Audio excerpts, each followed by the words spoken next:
حضرت موسیٰ کے دل میں خواہش پیدا ہو گئی، اے اللہ دیدار بھی عطا فرما دے۔ رب ارنی انظر الیک، کیا قیامت ہے کہ چلمن سے لگے بیٹھے ہیں، صاف چھپتے بھی نہیں، سامنے آتے بھی نہیں۔ اے اللہ خطاب کر رہا ہے، سامنے آ جانا۔ کبھی یہ حقیقت منتظر نظر آ لباس مجاز میں کہ ہزاروں سجدے تڑپ رہے ہیں میری جبین نیاز میں۔ اللہ تعالیٰ نے کیا فرمایا؟ لن ترانی، موسیٰ تم مجھے دیکھ نہیں سکتے، ولکن انظر الی الجبل، ذرا اس سامنے کے پہاڑ پر نگاہ جماؤ، ہم اپنی ایک تجلی اس پر ڈالیں گے، اگر وہ اسے برداشت کر جائے تو پھر سوچنا کہ تم ہمیں بھی دیکھ سکتے ہو۔ فلما تجلی ربہ للجبل جعلہ دکا وخر موسیٰ صعقا، جب اللہ تعالیٰ نے اپنی تجلی ڈالی ہے اس پہاڑ پر، وہ دب گیا، پھٹ گیا، ریزہ ریزہ ہو گیا، اور تجلی ذات باری تعالیٰ کے بالواسطہ مشاہدے سے حضرت موسیٰ بے ہوش ہو گئے۔ تجلی براہ راست موسیٰ پر نہیں تھی، نوٹ کیجئے، انڈائریکٹ تجلی پہاڑ پر ہے اور اس کا مشاہدہ کر رہے ہیں انڈائریکٹلی، لیکن اس پر بھی خر موسیٰ صعقا۔ تو جو تاثیر تجلی ذات باری تعالیٰ کی ہے وہی تاثیر کلام باری تعالیٰ کی ہے۔ لو انزلنا ھذا القرآن علی جبل لرأیتہ خاشعا متصدعا من خشیۃ اللہ وتلک الامثال نضربها للناس لعلهم یتفکرون۔ فاش گویم آنچ در دل مسمرست، این کتابیں نیست چیزیں دیگرست، مثل حق منہا ہم پیداستو زندہ و پائندہ و گویاستو۔ اس کے بعد کا ایک شعر جو ہے وہ انقلاب کے فلسفے کو ایک سمندر کو کوزے میں بند کرتا ہے۔ چوں بجاں در رفت جہاں دیگر شود، جہاں چوں دیگر شد جہاں دیگر شود۔ جب یہ قرآن کسی کے اندر سرایت کر جاتا ہے، اس کے اندر ایک انقلاب آ جاتا ہے۔ Now he is a change person, اس کا فکر بدل گیا، اس کی سوچ بدل گئی، فلسفہ بدل گیا، ویلیوز بدل گئی۔ پہلی زندگی سب سے زیادہ پیاری شے تھی، اب موت محبوب تر ہو گئی۔ نشان مرد مومن بات گویم جو مر گیا تبسم نبی اس، یہ اندر کا انقلاب ہوتا ہے جو پھر باہر عالمی انقلاب پیدا کر سکتا ہے۔ محمد الرسول اللہ صلی اللہ علیہ وسلم نے یہ اندر کا انقلاب برپا کیا۔ یتلو علیہم آیاتہ ویزکیہم ویعلمہم الکتاب والحکمہ، 4 مرتبہ قرآن میں یتلو علیہم آیاتہ، یتلو علیہم آیاتہ، چوں بجاں در رفت، حضور نے ٹھوک ٹھوک کر قرآن ان کے اندر اتارا ہے اور پھر ان کے اندر انقلاب آیا ہے، وہ بدل گئے۔ اور یہی انقلاب کسی عالمی انقلاب کا پیش خیمہ بن سکتا ہے۔ چوں بجاں در رفت جہاں دیگر شود، جہاں چو دیگر شد جہاں دیگر شود۔ اب میں کیا عرض کروں کہ اس سے زیادہ میں پورے اعتماد کے ساتھ علی وجہ البصیرت کہہ رہا ہوں، میں نے کسی اور شخص کی اندر عظمت قرآن کا یہ انکشاف نہیں دیکھا، بڑے سے بڑے عالم کے ہاں نہیں دیکھا۔ علماء کا تو اکثر و بیشتر قرآن مجید سے التفات ہے ہی نہیں، ان کا التفات فقہ سے ہے، ساری بحث فقہ سے ہے، یا اہل حدیث علماء ایک قدم آگے بڑھ گئے حدیث پر آگے، بس قرآن نہیں، قرآن سے کوئی تعلق۔ اب آئیے نمبر 3، داعی الی القرآن ہونے کے ناطے سے سب سے پہلے جو مرثیے کہے ہیں علامہ اقبال نے اس امت مسلمہ کے زوال کا اصل سبب کیا ہے؟ میں نے 5ویں جماعت کا طالب علم تھا جب میرے بڑے بھائی نے مجھے باغ درا لا کر دی تھی، 10-11 برس کی عمر۔ جواب شکوہ کا یہ شعر کہیں میری تحت الشعور کے اندر جا کر وہ اس طرح چپک گیا کہ اس نے میری زندگی کو قرآن کی طرف موڑ دیا۔ جواب شکوہ میں علامہ فرماتے ہیں، وہ زمانے میں معزز تھے مسلمان ہو کر اور تم خار ہوئے تارک قرآن ہو کر۔ اصل سبب کیا ہے؟ قرآن کو ترک کر دینا۔ اور پھر جب میں نے بہت دنوں کے بعد پھر علامہ اقبال کا فارسی کلام پڑھا ہے تو یہ شعر تو بڑا سادہ ہے اردو کا، وہ زمانے میں معزز تھے مسلمان ہو کر اور تم خار ہوئے تارک قرآن ہو کر۔ فارسی میں جس شان سے انہوں نے کہا ہے، خار از مہجوری قرآن شدی اے امت مسلمہ کو ذلیل و خوار جو ہوئی ہے وہ قرآن کو چھوڑنے کے باعث ہوئی۔ شکوہ سنجے گردش دوراں شدی، یہ گردش افلاک اور گردش دوراں اور زمانے کی چکر، اس کا خامخواہ شکوہ کر رہے ہیں، تمہارے اپنے کرتوت ہیں۔ یا رب ان قومی اتخذوا ھذا القرآن مہجورا، قرآن کو پیٹ کے پیچھے پھینک دیا، قرآن تمہارا امام نہیں رہا، قرآن جو ہے وہ تمہارے لیے اب نور ہے نہ ہدایت ہے۔ تو فرمایا خار از مہجوری قرآن شدی، شکوہ سنجے گردش دوراں شدی، اے جو شبنم بر زمین افتندئی، اے وہ قوم جو شبنم کے مانند زمین پر پڑی ہوئی ہے۔ صبح گھاس کے اوپر شبنم ہوتی ہے اور آپ سیر کرنے جاتے ہیں تو جوتے اتار کر اس پر چلتے ہیں، شبنم کے قطرے آپ کے پاؤں تلے آ کر ٹوٹتے ہیں، اس سے جو ایک خنکی محسوس ہوتی ہے۔ اے جو شبنم بر زمین افتندئی، آج اقوام عالم تمہیں روند رہی ہیں، تم شبنم کے مانند زمین پر گرے ہوئے ہو، پڑے ہوئے ہو۔ در بغل داری کتاب زندگی، اے قوم تیرے دو بغل میں اب بھی وہ کتاب زندہ موجود ہے۔ اس کا بھی در حقیقت میں جب یہ شعر پڑھتا ہوں تو نقشہ میرے سامنے آ جاتا ہے۔ اللہ تعالیٰ نے حضرت موسیٰ علیہ السلام کو عصا کا معجزہ دیا تھا، لیکن جب فرعون کے دربار میں تاجروں وہ جو جادوگر تھے ان سے مقابلہ ہوا، انہوں نے بھی اپنی رسیاں پھینکی، چھڑیاں پھینکی، وہ سانپ بن گئے۔ حضرت موسیٰ کو خوف محسوس ہوا، خیفتم موسیٰ، موسیٰ کو خوف ہو گیا، کیونکہ یہی میرا معجزہ تھا کہ میرا عصا سانپ بن جاتا، ان کی چھڑیاں بھی سانپ بن گئی، ان کی رسیاں پھینکی ہوئی سانپ بن گئی۔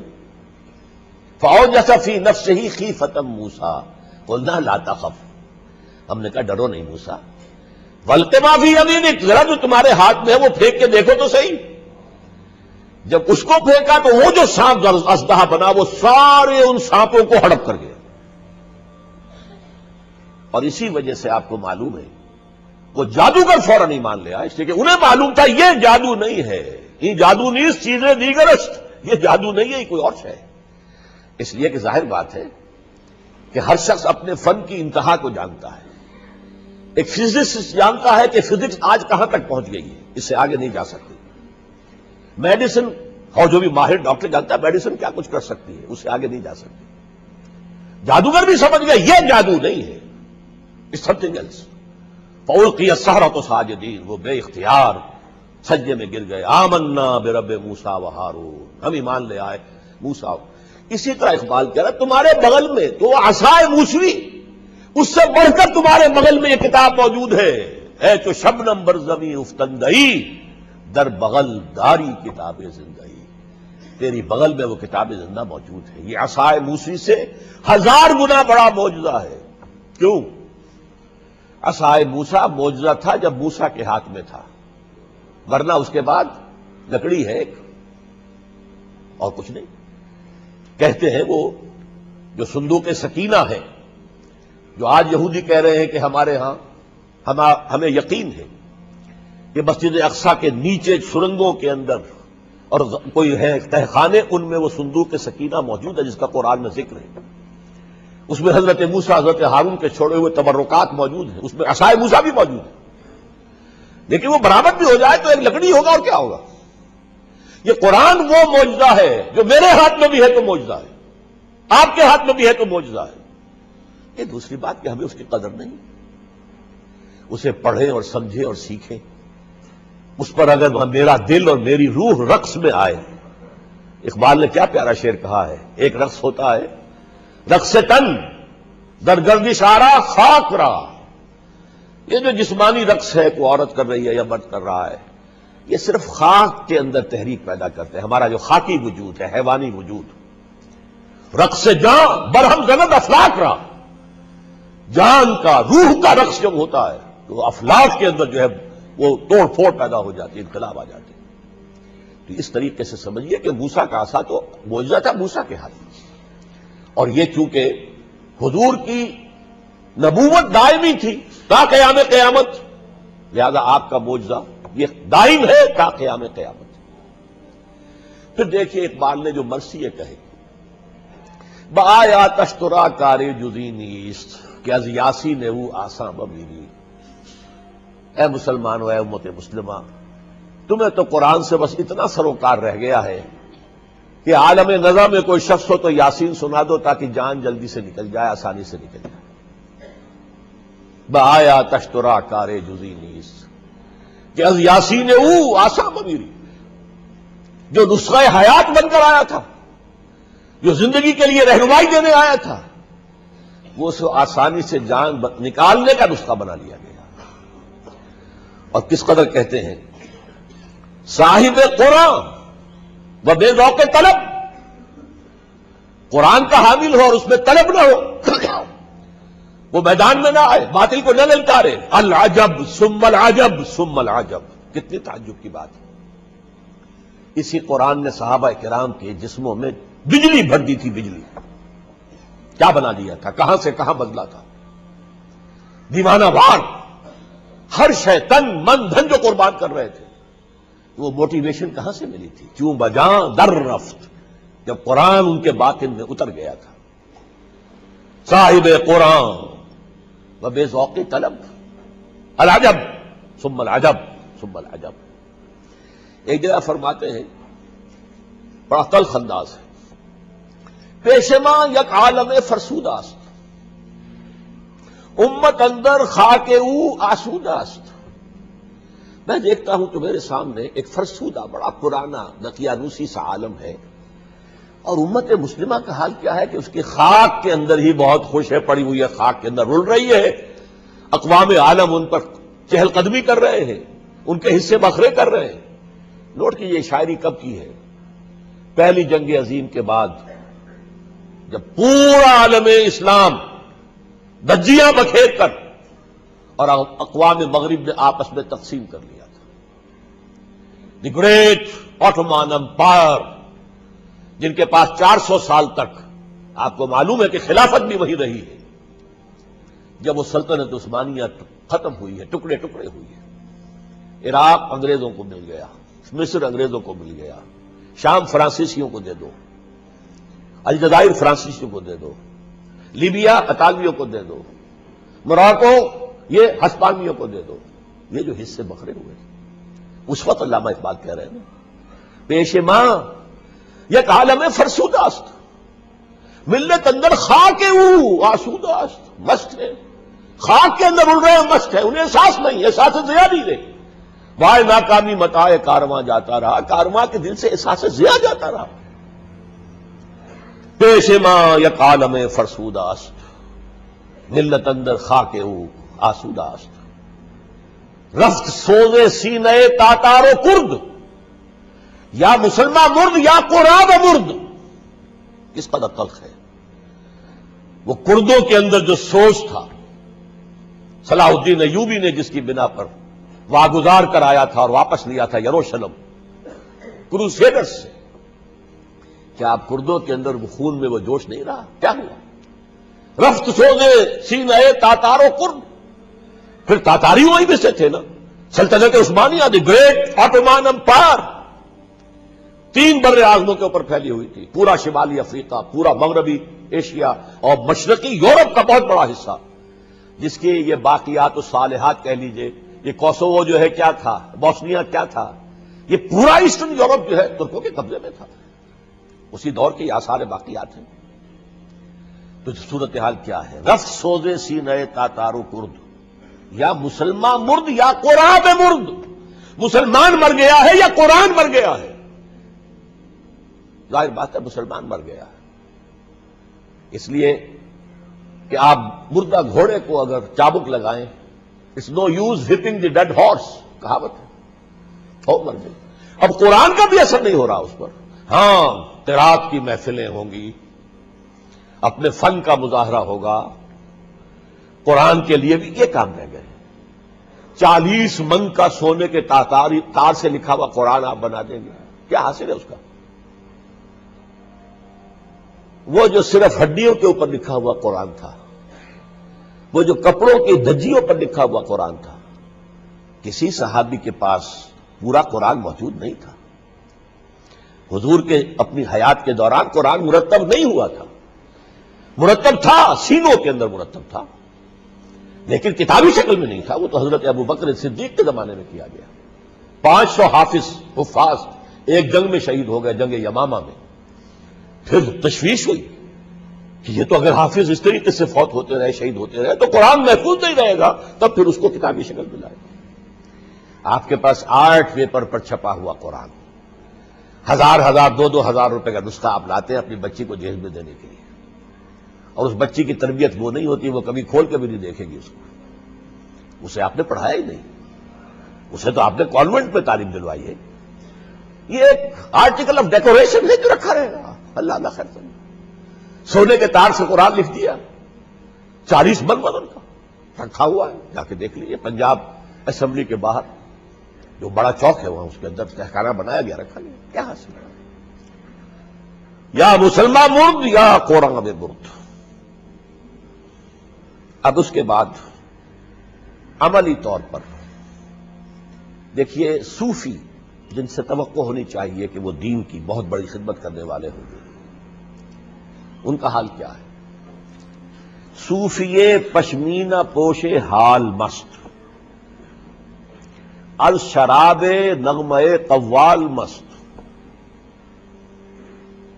آتش از شیر عراقی در دلش، می نہ سازد بقرآن محفلش۔ یہ صوفی جو ہے، انہوں نے جو گدڑیاں پہنی ہوئی ہیں، اپنے آپ کو صوفی بنایا ہوا ہے، صوفی پشمینہ پوش حال مست، الشراب نغمہ قوال مست، نغمہ قوال کے اوپر جو ہے حال آ رہا ہے، آتش از شیر عراقی در دلش، عراقی کا، حافظ کا، جامی کا کوئی شعر سنیں گے حال میں آ جائے، لیکن در نوی سعادت بقرآن محفلش، اس کی محفل میں قرآن کا ذکر۔ وائز دستاندنوں افسانہ بند، اور وائز کو دیکھو جو بڑے بڑے ہاتھ پھیلا کے جو ہے تقریر کرتا ہے، افسانے اور کہانیاں بیان کرتا ہے۔ مانیے او پست و لفظ او بلند، اس کا الفاظ تو بہت اونچے ہوتے ہیں، بھاری بھرکم ہوتے ہیں، بہت اونچے اونچے، مانی بہت پست، کچھ بھی نہیں۔ از خطیب و دیلمی گفتارے ہوں، با ضعیف و شاذ و مرسل کارے، ضعیف سے ضعیف حدیثوں سے سارا باز کہے گا، قرآن سے باز نہیں کہے گا۔ حالانکہ قرآن خود کہتا ہے قد جاءتکم موعظۃ من ربکم، دیکھو یہ قرآن سب سے بڑا باز ہے، سب سے بڑی نصیحت ہے۔ وشفاء لما فی الصدور، اور سینوں کے اندر جو روگ ہے، جس کو آپ تصوف کے ذریعے سے پاک کرنا چاہتے ہیں، قرآن ہے اس کا علاج۔ لیکن نہیں، صوفی نے چھوڑا، وائس نے چھوڑا، ہم نے چھوڑا، قرآن کو ترک کیا ہے۔ اس کے بعد انہیں وہ دعوت دیتے ہیں، یہ تو میں نے مرثیے گنوا دیے آپ کو، دعوت دیتے ہیں، گر تمی خواہی مسلمان زیستن، نیست ممکن جز بقرآن زیستن۔ اے مسلمانوں، اگر واقعی مسلمان بن کر زندہ رہنا چاہتے ہو تو تمہارے لیے واحد سہارا قرآن ہے۔ گر تمی خواہی مسلمان زیستن، نیست ممکن جز بقرآن زیستن، اور چیلنج کیا ہے، اے کہ می نازی بقرآن عظیم، اے وہ قوم جسے ناز ہے کہ ہمارے پاس قرآن جیسی دولت ہے، قرآن جیسی بات ہے، اللہ کی کتاب ہے۔ تا کجا در حجرہا باشی مقیم، کب تک اپنے حجروں میں بیٹھے رہو گے، گھروں میں بیٹھے رہو گے؟ کرنا کیا چاہیے؟ در جہاں اسرار دینا فاش کن، نکلو اب دین کے اسرار، دین کے بھید فاش کرو، بیان کرو، قرآن کے ذریعے سے لوگوں کو مشناس کرو۔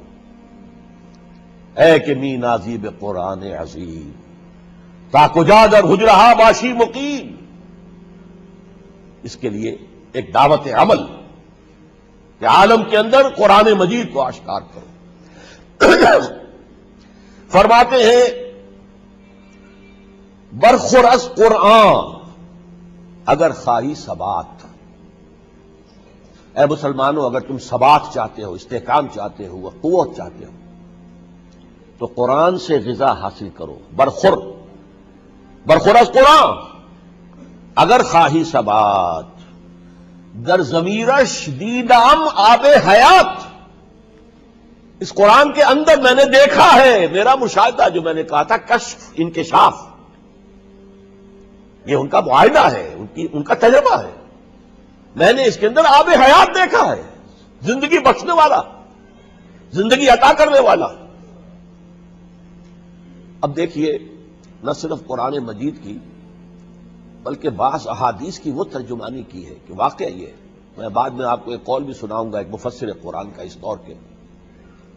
2 حدیثیں حضور سے مروی ہیں. ایک یہ کہ حضور نے فرمایا کہ ہر انسان کے ساتھ ایک شیطان ہے.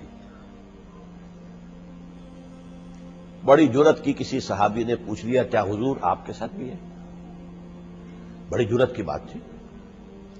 کچھ لوگوں نے شاید گستاخی سمجھا ہو، یہ کیا بات تم کر رہے ہو، لیکن ہمیں ممنون ہونا چاہیے کہ انہوں نے سوال کر دیا تو ہمیں جواب ملا نا. فرمایا ہاں ہے، لیکن میں نے اسے مسلمان کر لیا.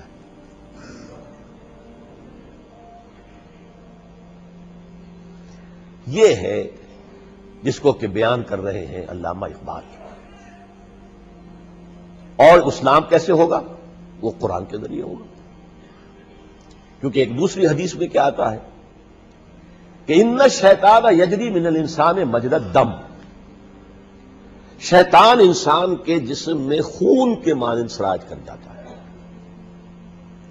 اب خون تو آپ کے ایک ایک خلیے تک پہنچ رہا ہے نا، ایک ایک سیل جو ہے وہ زندہ ہے اسی لیے کہ خون پہنچ رہا ہے، پورے جسم میں سراج کر گیا ہے. تو اب ایسے زہر کے لیے تریاق وہ چاہیے جو کہ پورے وجود میں خود بھی حل ہو جائے. ورنہ یہ کہ یہاں آپ کچھ کر دیں گے، کہیں اور کر دیں گے، کچھ پینے کو دے دیں گے تو اس سے وہ جو شیطان کے جو خون میں گردش کر رہا ہے آپ کے، ان الشیطان یجری من الانسان مجری الدم. یہ 2 حدیثیں. اب سنیے اقبال کا کام. کشتن ابلیس کار مشکل است. ابلیس کو مار دینا تو کوئی آسان کام نہیں، بہت مشکل کام ہے. زاں کہ او گم اندر اعماق دل است. وہ تو انسان کے دل کی گہرائیوں میں چھپ کر حکم کرتا ہے. یوسوس فی صدور الناس. اور یہاں سے دل سے جو ہے وہ سارے شریانوں کے ذریعے سے جو خون جا رہا ہے وہ اس کے ذہن سے اندر جو ہے وہ مسموم ہے. کشتن ابلیس کار مشکل است. زاں کہ او گم اندر اعماق دل است. خوشتر آباشی مسلمانش کنی. بہتر یہ ہے کہ تم اسے مسلمان کر لو، جیسے حضور نے فرمایا میرے ساتھ بھی شیطان ہے، میں نے اسے مسلمان کر لیا ہے. خوشتر آباش مسلمانش کنی. اور مسلمان کیسے ہوگا؟ کشتہ شمشیر قرآنش کنی. قرآن کی شمشیر سے ذریعے سے اس کو ہلاک کرو. یہ قرآن بھی وہ ہے جو تمہارے اندر سراج کر جائے گا. جہاں جہاں زہر جائے گا وہاں وہاں یہ قرآن بھی پہنچ جائے گا. چوب جہاں در رفت جہاں دیگر شود، جہاں تو دیگر شد جہاں دیگر شود. پھر امت کے اتحاد کے لیے قرآن مجید میں آیا واعتصموا بحبل اللہ جمیعا. اللہ کی رسی کو مضبوطی سے مل جل کر تھام لو. اب ہمارے مفسرین نے اس میں قول کہنے شروع کی، اس سے مراد اسلام ہے، اس سے مراد کلمہ طیبہ ہے، اس سے مراد فلاں ہے، بہت سے آراء ہیں. یہ بھی ہے کیونکہ حضور کی حدیث میں آیا ہے کہ القرآن حبل اللہ، حبل اللہ المتین. یہ بھی فرمایا کہ القرآن حبل اللہ الممدود من السماء الى الارض. یہ قرآن جو ہے اللہ کی رسی ہے جو آسمان اور زمین کے درمیان تنی ہوئی ہے. اس سے بھی پیاری زیادہ حدیث ہے کہ حضور ایک مرتبہ اپنے حجرے سے برآمد ہوئے صلی اللہ علیہ وسلم. آپ نے دیکھا مسجد نبوی کے ایک کونے میں کچھ صحابہ بیٹھے ہوئے قرآن پر گفتگو کر رہے ہیں، افہام و تفہیم، مذاکرہ کر رہے ہیں. تو چہرے پر بشاشت کے، خوشی کے آثار ظاہر ہوئے. آپ چل کر تشریف لائے، بڑا پیارا سوال کیا، الستم تشہدون، اے میرے صحابہ کیا تم اس کی گواہی نہیں دیتے اللہ الہ الا اللہ وانی رسول اللہ وہذا القرآن جاء من عند اللہ. اللہ کے سوا کوئی معبود نہیں، میں اس کا رسول ہوں اور میرے پاس یہ قرآن اللہ کے پاس سے آیا. جواب کیا ہو سکتا ہے؟ بلا یا رسول اللہ، اے اللہ کے رسول یقیناً ہم ان باتوں کی گواہی دیتے ہیں. فرمایا فاستبشروا، تو خوشیاں مناؤ، جشن مناؤ. إِنَّ هَذَا الْقُرْآنَ طَرَفُهُ بِأَيْدِيكُمْ وَطَرَفُهُ بِيَدِ اللَّهِ، یہ قرآن وہ رسی ہے کہ جس کا ایک سرا تمہارے ہاتھ میں ہے، ایک سرا اللہ کے ہاتھ میں۔ اب دیکھیے اسے علامہ اقبال کہتے ہیں، از یک آئینی مسلمان زندہ است۔ مسلمان کی یہ مادی زندگی نہیں، روحانی زندگی، ملی زندگی، یہ تو ایک آئین کے بدولت ہو سکتی ہے۔ ایک آئین ہو پوری دنیا کے مسلمان قوموں کا تو ایک ہو جائیں گے کہ نہیں؟ ایک دستور ہو تو ایک ہو جائیں گے کہ نہیں؟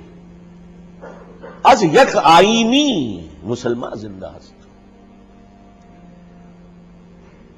یہ جو خاک ہے پے کرے ملت ز قرآن زندہ ہست، پے کرے ملت کے اندر جو یہ پوری ملت ہے، آج تو وہ 1.5 بلین 1.4 بلین کم سے کم اتنی تو ہے، 1400 کروڑ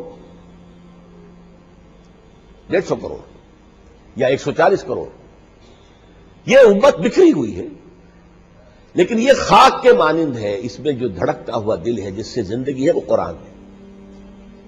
از یکائنی مسلمان زندہ است، طے کرے ملت یہ قرآن زندہ است، ماں ہما خاک و دل آگاہ اوست، ہم تو سب خاک کے مانند ہیں، دھڑکتا ہوا دل قرآن ہے، اعتصامش کن کہ حبل اللہ اوست، اس قرآن کو مضبوطی سے تھامو، واعتصموا بحبل اللہ جميعا، اس لیے کہ اللہ کی رسی ہے قرآن۔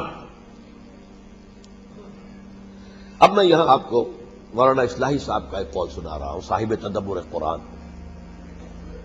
عہد حاضر کے مفسروں میں ان کا ایک مقام ہے، ان کی تفسیر کا ایک مقام ہے۔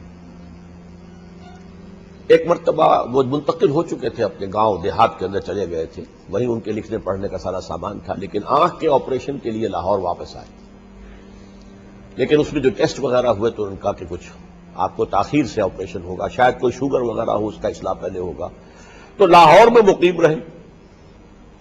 اب اپنے لکھنے پڑھنے کا سامان سارا گاؤں میں تھا، اب یہاں کیا کریں؟ علامہ اقبال کا پورا کلام اول سے آخر تک اردو فارسی پڑھ لیا۔ میں ملاقات کے لیے گیا تو انہوں نے کہا، 2 باتیں کہی۔ مجھے بڑا زوم تھا کہ قرآن مجید کے بعض مقامات کی جو تعبیر میں نے کی ہے وہ کسی نے نہیں کی، لیکن میں نے دیکھا ہے کہ مجھ سے بہت پہلے علامہ اقبال ان مقامات کی تعبیر مجھ سے کہیں بہتر کر گئے۔ یہ گواہی ایک مفسر کی۔ میں نے کہا تھا اقبال مفسر نہیں ہے کہ ایک ایک آیت کا ترجمہ اور اس کی وضاحت کرے، نہیں۔ جس کا میں دعویٰ ابھی سناؤں گا ان کا دعویٰ کیا تھا، لیکن یہ کہ وہ ترجمان القرآن، قرآن مجید کی روح، قرآن مجید کی تعلیمات، قرآن مجید کا فلسفہ، قرآن کا دیا ہوا نظام حیات، اس پر ہے وہ شخص جو قرآن کی ترجمانی کر رہا ہے۔ دوسری بات جو کہی تھی مولانا اصلاحی صاحب نے، وہ بڑی مایوس کن، کہنے لگے اقبال کو پڑھ کر میرا کلیجہ دھس گیا کہ ایسا ہدی خاں اس قوم میں گزر گیا اور یہ قوم تس سے مس نہ ہوئی، تو ہما شما کے کرنے سے کیا ہوگا؟ یہ ایگزیکٹ الفاظ ہیں جو میں آپ کو سنا رہا ہوں۔ یہ 2 تاثرات، ایک تفسیر کے لکھنے والے، ان کی تفسیر سے ظاہر بات ہے کہ کسی انسان کی تفسیر جو ہے وہ خطا سے خالی نہیں ہو سکتی، خطا سے خالی قرآن ہے، نہ کوئی ترجمہ غلطی سے خالی ہو سکتا ہے، نہ کوئی تفسیر غلطی سے خالی ہو سکتی ہے۔ ظاہر بات ہے ہمیں بھی بعض چیزوں سے اختلاف ہے، ورنہ اصلاحی کی تفسیر سے، لیکن میں سمجھتا ہوں کہ اپنے مین تھیم کے اعتبار سے اور جو طریق انہوں نے تدبر قرآن کا کھولا ہے، اپنے استاد امام حمید الدین فراہی رحمۃ اللہ علیہ کے اصولوں پر، وہ خود اپنی جگہ پر اس دور کی بہت بڑی خدمت ہے قرآن مجید۔ وہ یہ گواہی دے رہے ہیں کہ مجھے کچھ بڑا زوم تھا کہ میں نے قرآن مجید کے بعض مقامات کی جو تعبیر کی ہے وہ مجھ سے پہلے کسی نے نہیں کی، لیکن اقبال کو پڑھ کر مجھے معلوم ہوا کہ ان مقامات کی مجھ سے کہیں بہتر تعبیر اقبال مجھ سے بہت پہلے کر چکا ہے۔